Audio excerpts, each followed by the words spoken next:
rocket science is all it's cracked up to be. Bringing together the mathematical, engineering and mechanical skills required to design, build, test and successfully launch a rocket into space is a mammoth technical undertaking.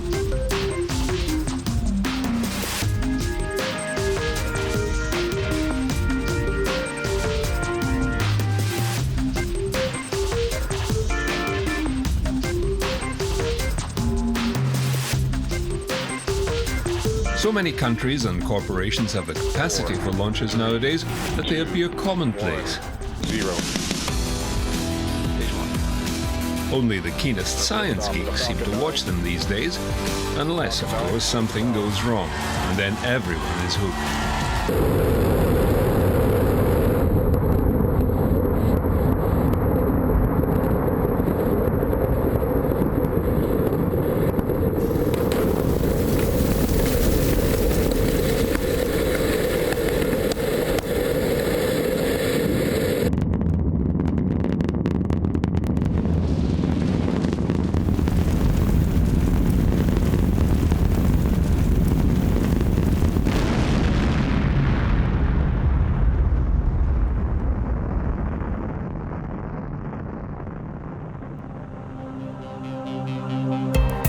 Space launchers fall within several categories, based on their payload or cargo weight and where it needs to get to.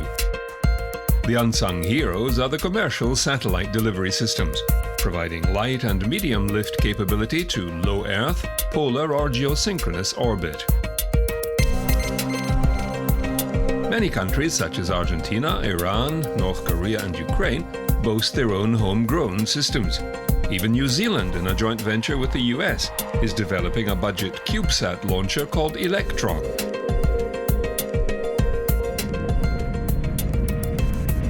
The Soviet Union, first to harness its ballistic missiles, has several workhorses like the Proton rocket family, the Rokot, Zenit, Dnipro and sea-launched Volna systems. Ukraine in its current form inherited some of these rocket systems after the Soviet breakup.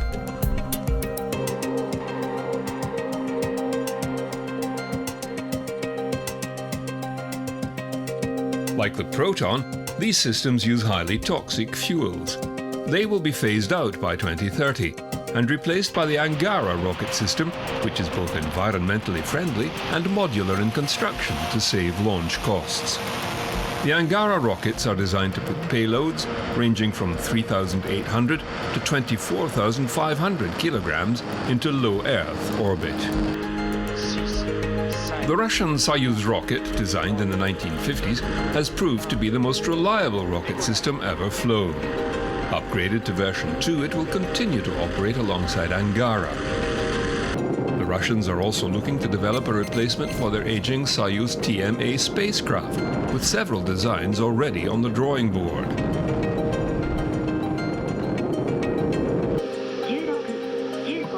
Japan has its Epsilon satellite launcher, which can lift 1.2 tons into orbit. Their H2 continues to evolve, the B variant delivering cargo missions to the ISS. Ignition. And liftoff. Liftoff of the HTV on a journey to the International Space Station. ステーション補給機コウノトリ4号機を搭載した H2B ロケット4号機は平成25年8月4日午前4時48分46秒に種子島宇宙センターから打ち上げられました。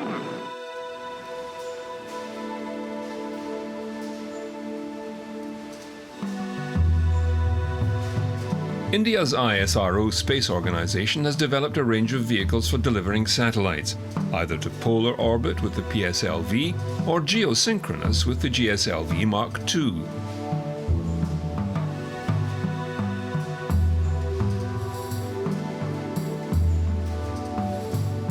India has big plans for space development, one of which is to build a man-rated capsule.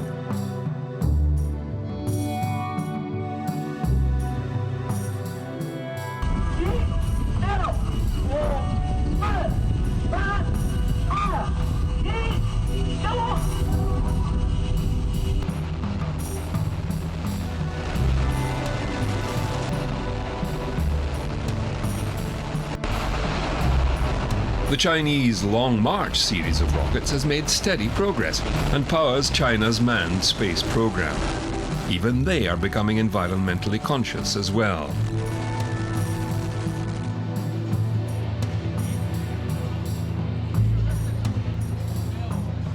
The Long March 5 heavy thrust cluster rocket, with a loading capacity up to 25 tons, is by far the largest carrier rocket China has. Compared with previous rockets, the biggest difference is the non-toxic propellant in hydrogen-oxygen engines and LOX kerosene engines that will not pollute the environment. And we applied serialisation, unitisation and modularisation to design and manufacture.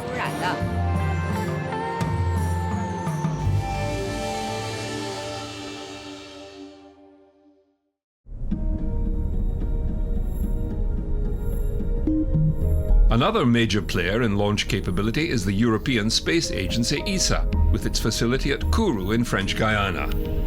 The Vega launcher, developed by ESA and the Italian Space Agency, continues to operate for light payloads.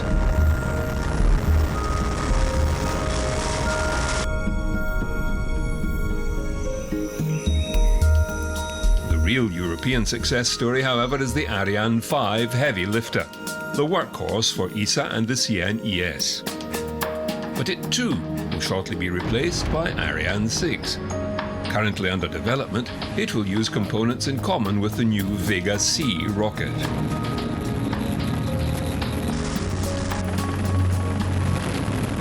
Ariane 6 will reduce the cost of our launch service by 50% compared to today. So you have to realize that in just 4 years, we are reducing the cost of a launch service in Europe with 50%. And that is, of course, a major step. And if you think about Ariane 6 in a double launch configuration, we are able to offer a price which is really, really attractive, also in comparison with the competition. So the situation that we will have with Ariane 6 and Vega C will be exactly the same in terms of what we can launch as we have today with Vega, Ariane 5 and Soyuz. We can launch every satellite with these two launches in the future. It is very clear that the international competition is getting more and more intensive. This is very clear, especially from the American side. We can see that there is a systematic, let me say, aggressive approach of the market to gain market share by American suppliers of launch services.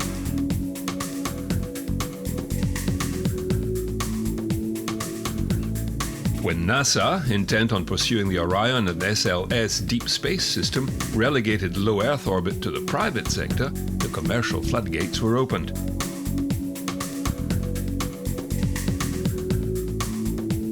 The United Launch Alliance took over the existing NASA hardware and services and now operates the venerable Atlas V, along with the Delta II and heavy lift Delta IV systems. It's now developing the Vulcan rocket for future expansion.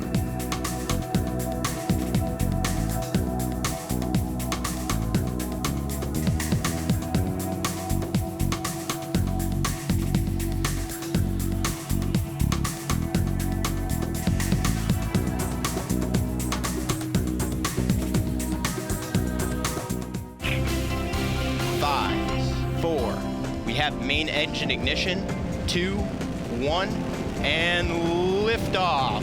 Liftoff of the United Launch Alliance Delta IV Heavy rocket carrying the NROL-37 mission.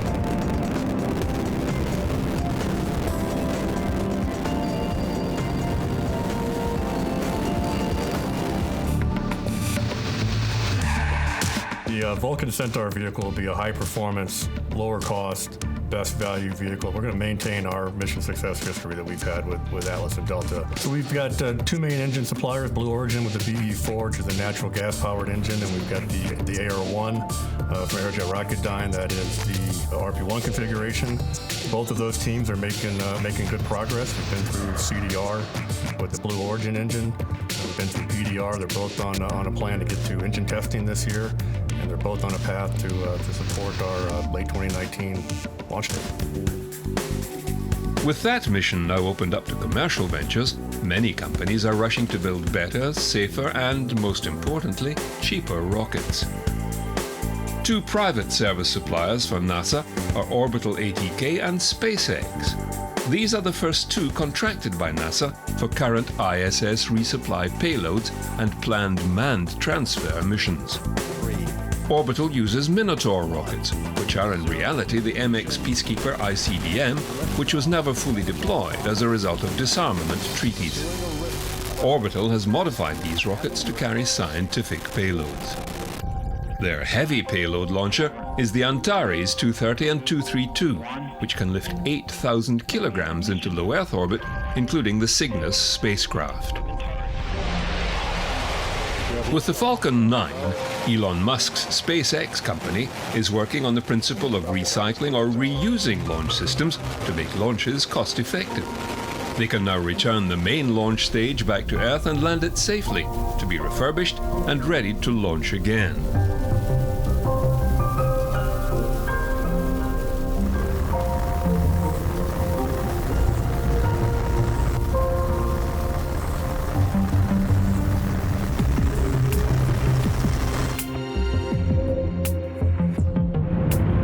Now working on their heavy lift Falcon, which will be able to lift 54,000 kilos into orbit, or 13,600 kilograms towards Mars, and then return to the launch site for reuse.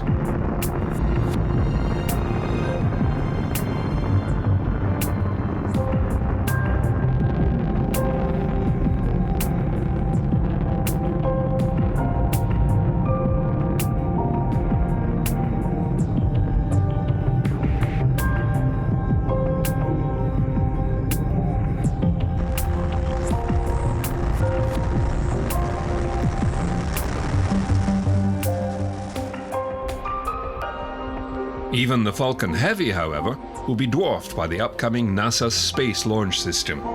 It will tower over everything previously seen, with the capacity to put 130,700 kilograms into orbit or send 52 metric tons into deep space. Its first task will be to fly the Orion crew capsule and a probe to the Galilean moon Europa.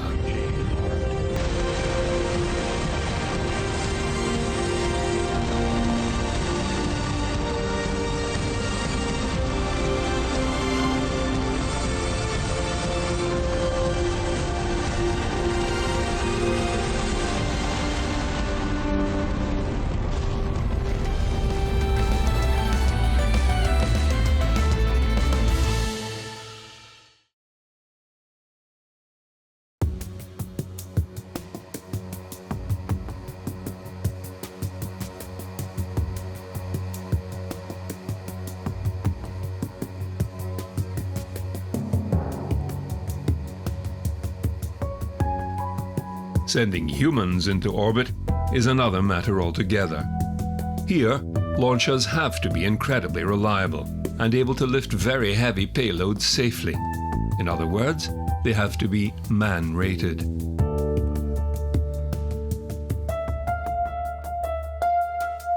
The only two man-rated capsules at present are the Chinese Shenzhou and the Russian Soyuz TMA.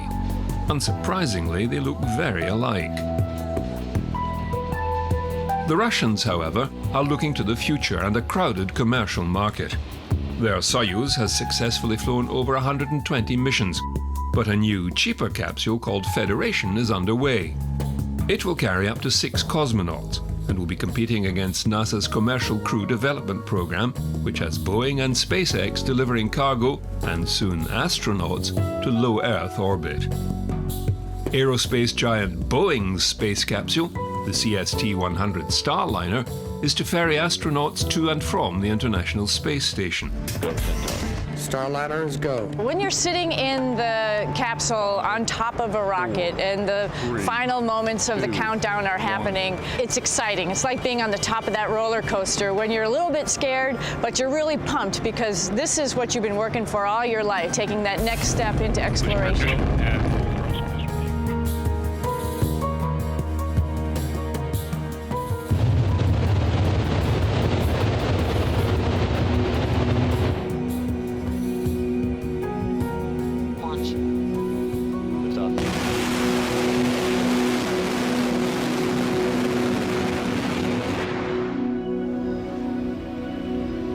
Rover 1 kilometer. Truck deploy. Good. California-based SpaceX is developing its Dragon capsule to carry crew to low Earth orbit and beyond. The crewed version of Dragon would carry up to 7 astronauts to the orbiting lab.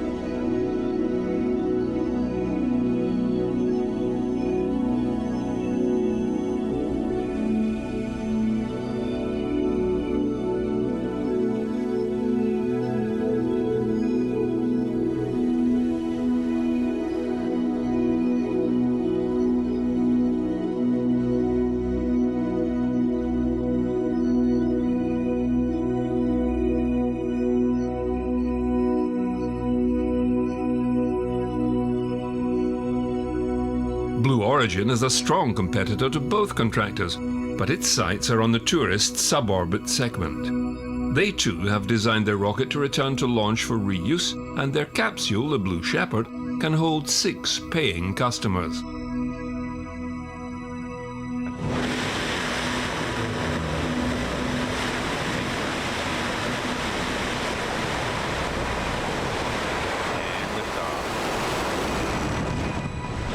Shepard has cleared the tower. There you have it. There it is, 70,000 pounds of thrust pushing that crew capsule. The B-3 engine remains on. The booster continues to space. The drogues are out on the crew capsule. There go the mains. And touchdown of the New Shepard crew capsule. From what we can tell, that was a nominal in-flight test of our escape system. And again, all astronauts on board would have had a pretty exhilarating ride. There you go. The booster's leaving that tail fire. It's got second shot. Beautiful. Wow. There it is. Touchdown. What an extraordinary test and a tremendous final flight for both craft.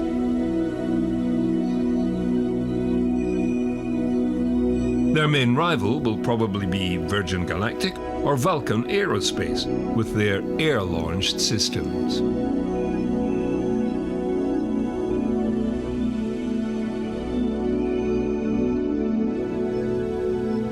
Sierra Nevada's Dream Chaser is a small space plane designed to carry 7. The spacecraft is based on a NASA concept vehicle from the 1980s called the HL-20.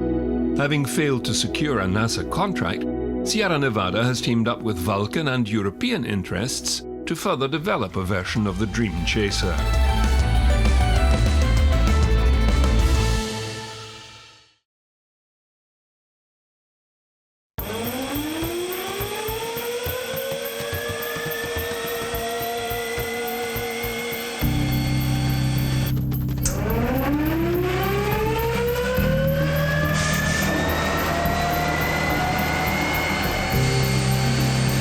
Advances in aeronautical engine design have led to the Sabre.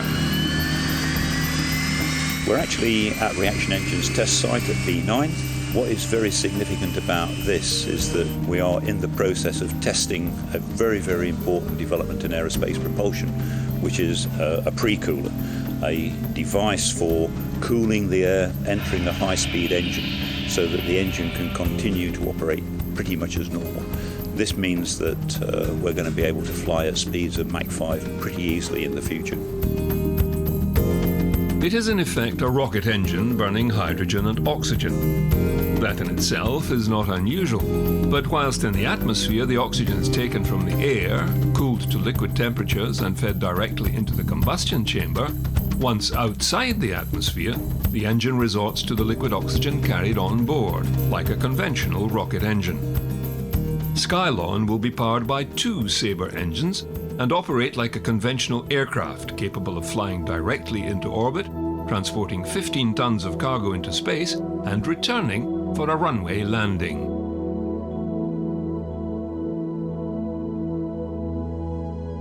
we're looking at a revolution in transportation equivalent to the jet engine. And access to space, access to anywhere in the world within 4 hours is on the cards. Once you've got access to space on that basis, that's the stepping stone to anywhere in the universe, and a very exciting future for the human race.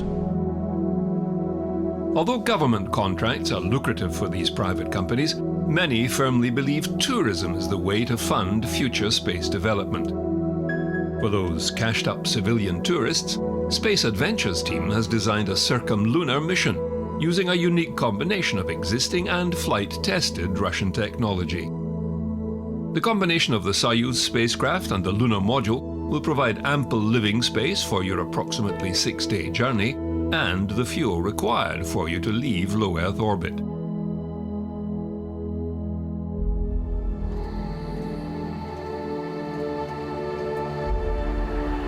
Perhaps the most ambitious is Elon Musk's SpaceX interplanetary transport system, helping make humanity a multi-planet species.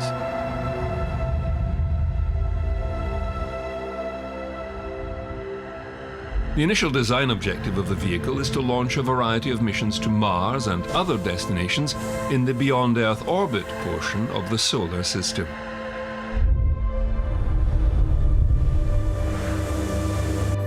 The large payload capacity of the launch vehicle, with the ability to place 300 tons into low Earth orbit, places it into the super heavy lift class.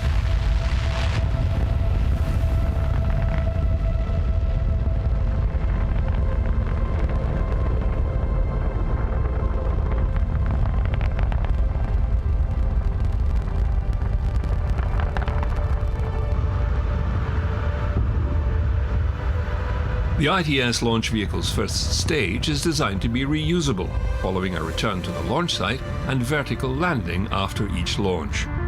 What's new on this vehicle is full reusability of even the second stage and the spacecraft as well.